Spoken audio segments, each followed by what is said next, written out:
Hey, Ben here with Stu on the Lake. Hey, there's a trio of saws. I've got a couple more, but you look in the back. That's an 090 still. That's a monster. It's got the monster blade on it, and I'm getting set up. This is kind of a rough video if you follow it through. And I did a little spirit gnome head, or a gnome head, not a spirit. But here I'm setting up the camera on my helmet there. And I was trying to figure out how to film this. And most of you know I'm not a big fan of my mug being on camera, and I might have to change that to get some of this chainsaw stuff in. But this was the first one, and here's the story. I'm going to take you through how I set up the stuff that I got for the chainsaw carving. I'm not new to chainsaws. I've used chainsaws my whole life. I'm aware of the safety stuff that's involved with that. But here's a GoPro camera, and I'm not a big fan of GoPro cameras. They take a little bit more editing than I like. And I like to shoot with the big Canon. So in the future, I'm going to do a double. I'll set that up with camera and stuff. So on into the safety stuff. Here's earplugs. Here's a pair of chainsaw gloves. And if you're going to get into this, I highly recommend you get some chaps and that sort of thing. Here's the Sando Flex that I've seen Ryan Cook and Jordy Johnson use, and I emailed Jordy and asked him what they were, where to find them. They're hard to find, but they'll go on a drill or some other thing. And then obviously, last but not least, safety glasses. When I was down at Harbor Freight, I picked up a cheap belt or finger sander, and that seems to work pretty good. So here's the saw that I purchased for chainsaw carving, because the 090 is about 35 pounds. I think this thing comes in less than 10. It's a MS 193C, and I wanted to change. I got the sprockets and a bar, an Oregon bar, and then a quarter chain. And it's the Oregon bar is a dime tip bar. So I ordered a sprocket that was 1/4 inch, and this is it. And now here's the fun part. I wasn't paying attention. I took half an hour, 45 minutes, an hour, and changed the sprocket out on this. So as I'm looking at this bad boy, trying to decide if I want to swap bearings out or not, or looking at bearings to compare them, I noticed something on this. This sprocket's a little worn. It's had some use. It's got I don't know, a 14-inch bar, 12-inch bar on it, and then it's fairly small. The saw runs real well. And then I got to looking at it, and guess what? It has this one that I'm putting on has a 7-tooth on it. And I thought, what the hell? So here's the chain, and it's Oregon chain. And I actually wrote down the number so that I can reorder this stuff. And then I don't see anything specific about the chain. And on the research, I did do a lot of research on these, and just like everything else in the COVID era, a lot of the stuff that's comboed is back ordered. In other words, if you were to try to pick up a combination set, various different things and different bars, they're hard to come by. I was able to get this Oregon bar. It's a 12-inch dime tip bar, and it fits this saw. So the MS 193 has to be matched, and the bars have to be matched. And those of you that know about chainsaw carving and laughing about this are well aware of all of this. So I put the sprocket back on, and put the new sprocket on, simply because it had not as much wear. And here's where it starts to get wacky. I did not check the chain against the sprocket. And as we go down through here, I'll tell you why that goes bad, and then tell you the moral of the story as that goes in. So to change these, I didn't film that part. You obviously have to block the piston and to take that off, and there's different, depending on what you read, People will tell you don't use a rope. In this case, I did use a rope. I used a small rope, and I took the spark plug out, and I blocked the piston. Several of you out there will go, oh my God, these saws are so delicate that you're going to break that thing. They do make a tool that you can purchase to block that piston off. So I'm setting the tension adjuster there to put that blade on. And again, I did not check the chain against the sprocket. You can see where that's going to go bad here in just not too long. So it's a fairly straightforward procedure. If you want to look at chains and bars and that sort of thing and what will fit, and chain pitch sizes, 43, 44, 050, and that sort of thing, you can take a look at several people. Jordy has a really nice beginner setup on there, and I used a lot of his stuff. I go with Ryan Cook. Ryan Cook has a lot of stuff about how to set up your saws and safety equipment and that sort of thing. And if you're intending to copy what I'm up to here, getting into the chainsaw carving portion of it, I'd recommend you go and look at those guys' stuff. Let's face it, this stuff is dangerous. It's to some degree a performance art, especially up in the Northwoods here, and then out in Oregon where I grew up on a ranch. You'll have people make their money a lot of times by doing chainsaw shows, and then they have, of course, the carving competitions and that sort of thing. And let's face it, chainsaws are dangerous. Chainsaw massacre in Texas and that sort of thing. So I got to the point where putting it back together, thought we were in good shape, started tensioning the chain on it. And I'd get the chain tensioned and then start to pull the chain through to make sure it was doing what it was supposed to be doing. And it wasn't. It would skip and loosen. And I knew at that point that this chain was not riding on the sprocket. So long story short, they sent me a 7-tooth sprocket, quarter inch, and I needed an 8 to go with this chain. So I ordered another. I eventually pulled this bar off and put the original bar back on because I really wanted to do a little piece because I could not get a good tension on it. So I put the old bar back on there, and it has a fairly wide tip, but it did do a little bit and allowed me to do this first carving, or part of a carving. I kind of didn't finish it with the chainsaw. I finished it conventional way, as you'll see as the video goes on. But I ordered a quarter pitch 8-tooth sprocket, and it took a week or two to come in. And guess what? They sent me a 7-tooth, so I had to send that back, and I gave up on that guy and ordered another one.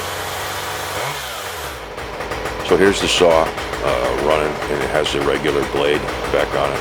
Again, it's an MS-193. I did a lot of research, and this is the saw that I decided to go with. It does have a brake on it and all that good stuff. All the modern saws have brakes on them.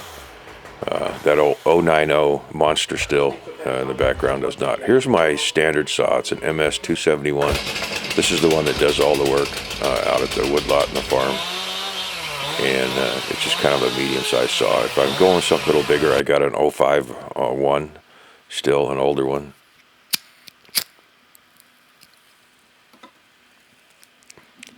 So here's filming with the GoPro. It's not too bad sitting on the helmet. It takes a little bit more on the editing row, and there's Groot, and we're going out and we're going to look. I was trying to figure out which piece of wood, where I wanted to start. I knew I wanted to do a little gnome head, something simple, little being an operative word, because I'm used to using the small stuff. So here's some logs that have not made it out to the sawmill yet, and have been sitting here, and most of this stuff is pine. Some of it's red pine, some of it's great pine. And I thought initially, and started to cut on the end of this one piece, I thought I'll take the piece off of this smaller log here, and then I gave up.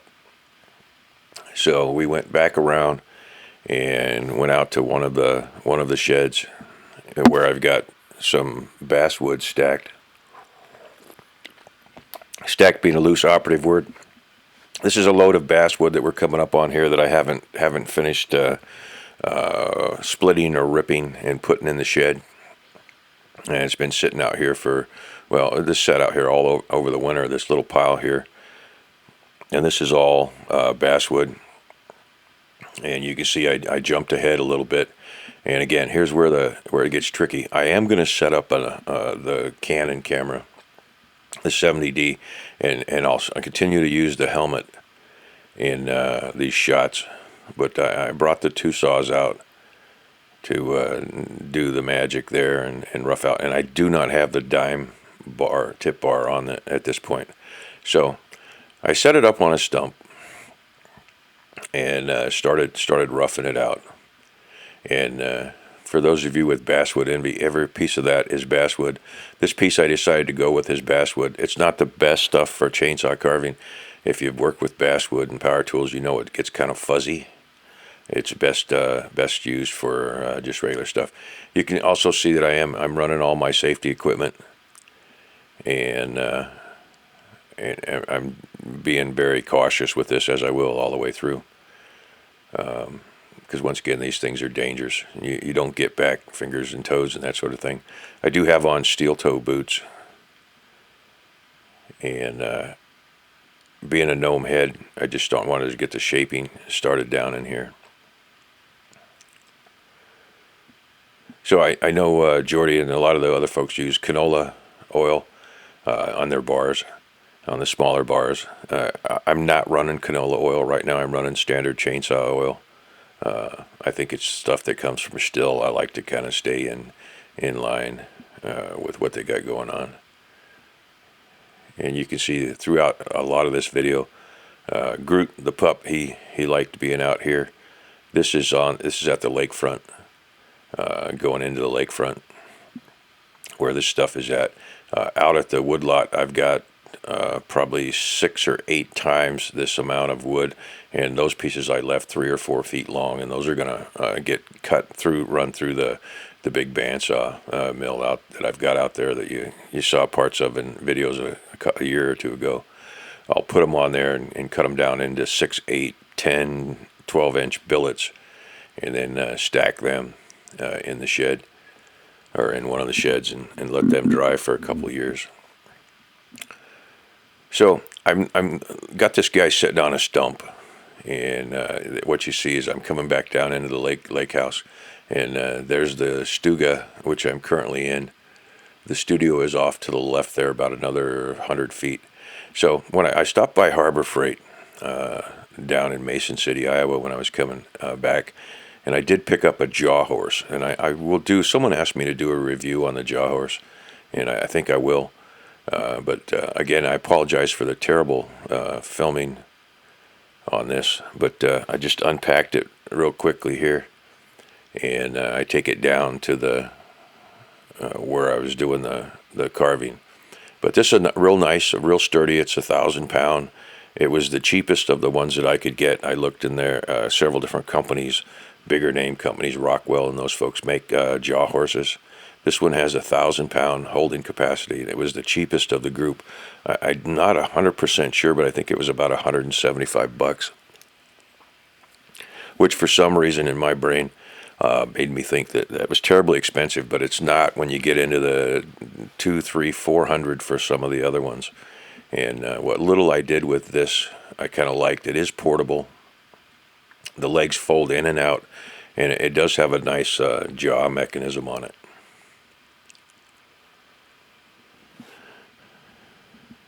So it came straight out of the back of the car there, and unpacked. So this is what I will be using. I think I will modify the jaws and put a couple of pieces of wood in there, just so that and make them stand a little proud to the top, because I don't really want to tag the top of that thing.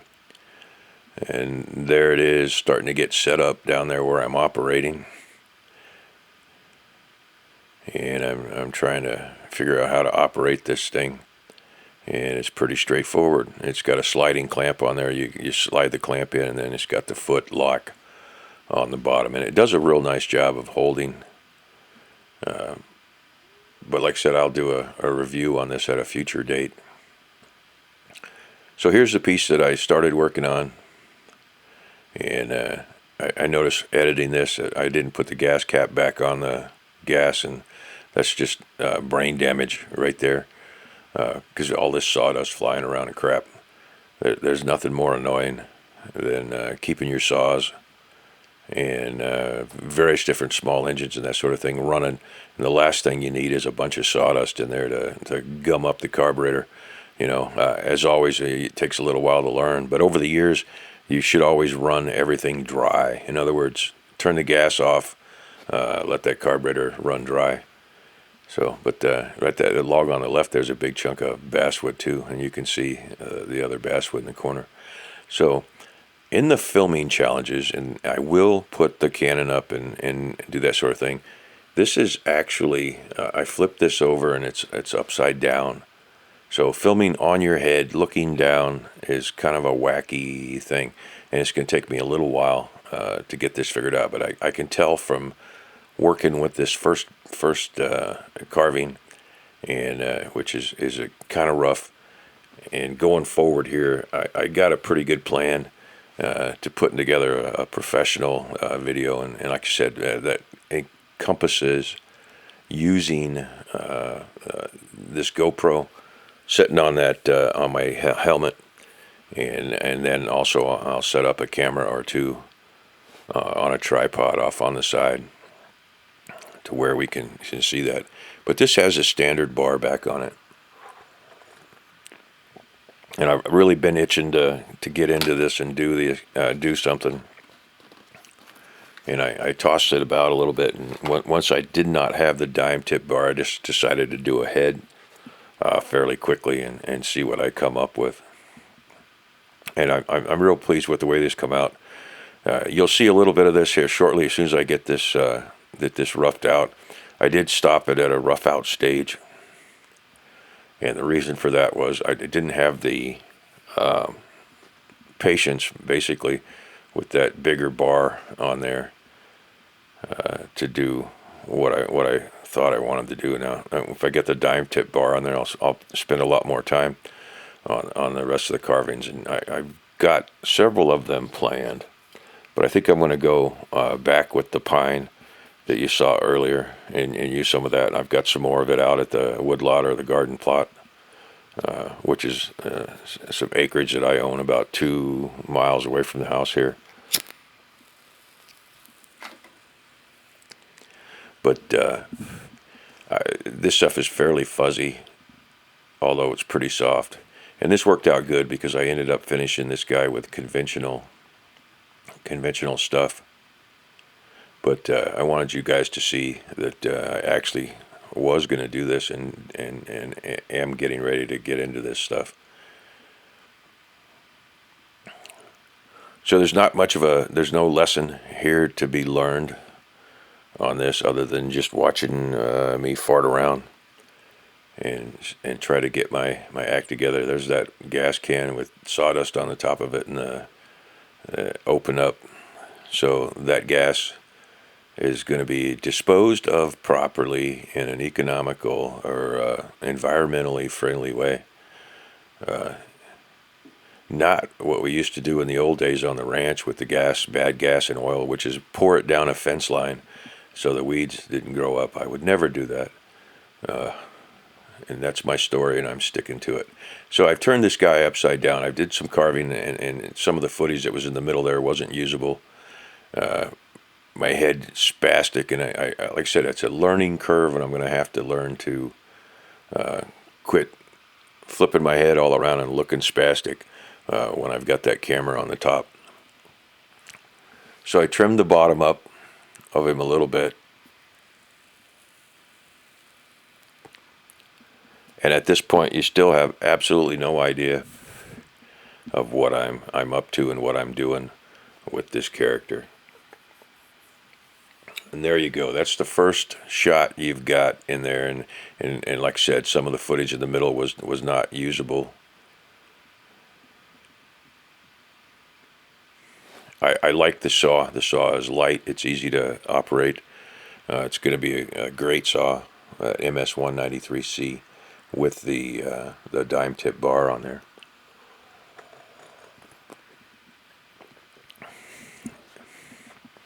And if there's anything I learned from this first thing is that this like everything else takes a little bit of time, and you need some patience, and you should plan each of your cuts out before you go and hand that saw up there, because once you, like most things, once you take it away you can't put it back.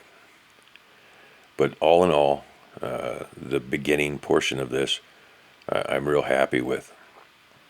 When I get that dime tip bar on there, I'm going to do a lot more tip work and carving, and this one's a little bit too wide to get a real nice curve in there. That dime bar I'm going to be able to progressively cut down and get the curve in.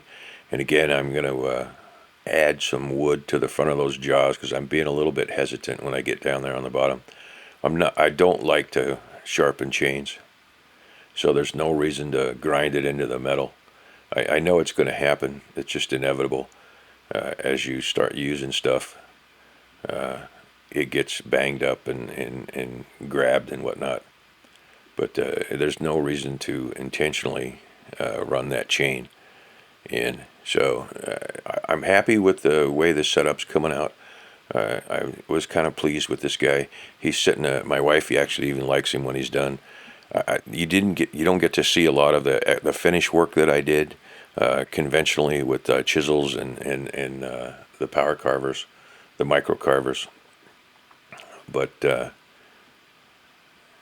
this being number one, and it's only fair that you see number one, I'm going to be able to get some spectacular results with this stuff, I think. I've got several things planned. There is a studio down in Madison that's been collecting some stuff, and they ask for some bigger pieces. So bigger pieces it will be. I will do some of the welcome signs, all the little mini. If you go back and watch the mini chainsaw practice ones, I really like that concept. Do it in miniature. Go out and then you can pull your measurements directly off that. And we'll talk about how I'm going to do that when we get a little further down the line in this. In other words, when I get my sprocket in and I get a little bit of time. So, again, not much to say here other than to prove that I'm actually doing what I said I was going to do, meaning fart around with the chainsaw carving. I do like it. It's a really quick way to block. My temptation is going to be get to the point where I can just do it with the saw, maybe the finger sander, and a grinder, and put a few details in there. I'm going to have to be able to stop on these things and work in a larger format, I guess. I wouldn't say medium, because a medium is the wood, the same thing. So I'm going to, the concept behind doing the chainsaw stuff is to get it carved out and large fairly quickly. It's hard to do with chisels and stuff. It's very time consuming to do the larger pieces, but the chainsaw, if you treat it right, and you can see all the little cuts that I can make there, and I have watched a lot of stuff, and primarily I look at Mark Hall on his stuff. If you I think I've got a link for Mark Hall down in the bottom. Obviously Ryan Cook and his new partner or friend, Uncle Kevin, and Uncle Kevin is just now getting going. He's getting close to 1,000 subscribers over there, and obviously you all know if you subscribe to the channel. If you're not subscribed to the channel, go ahead and do that, and then check down in the links and stuff there and see the other carvers that I follow. We've got a real nice little community going. But Jordy's great at explaining different stuff. Ryan is great at explaining stuff, and he's light years ahead of the rest of us on the chainsaw portion.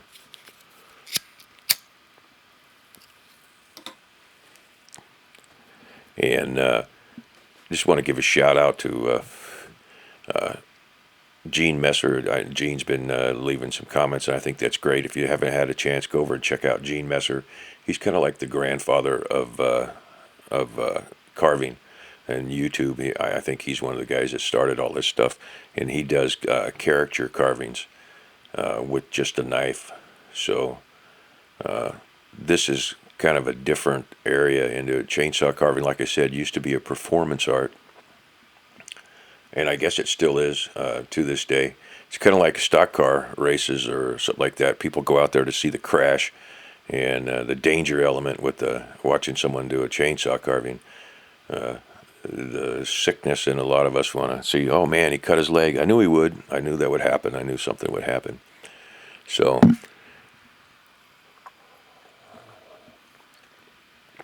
you can see you're getting to see a little bit more of the lakefront. It's all wooded back in there. This sits off the right behind me. The road that I'm standing on goes around. It's probably 100 yards, 150 yards back in from the main road to the house, and then it circles around. Well, the dwarves, the grandkids, that's where they run their go-karts, is around that circular portion there, over by where the logs were sitting, that I haven't had a chance to load up and take out to the sawmill.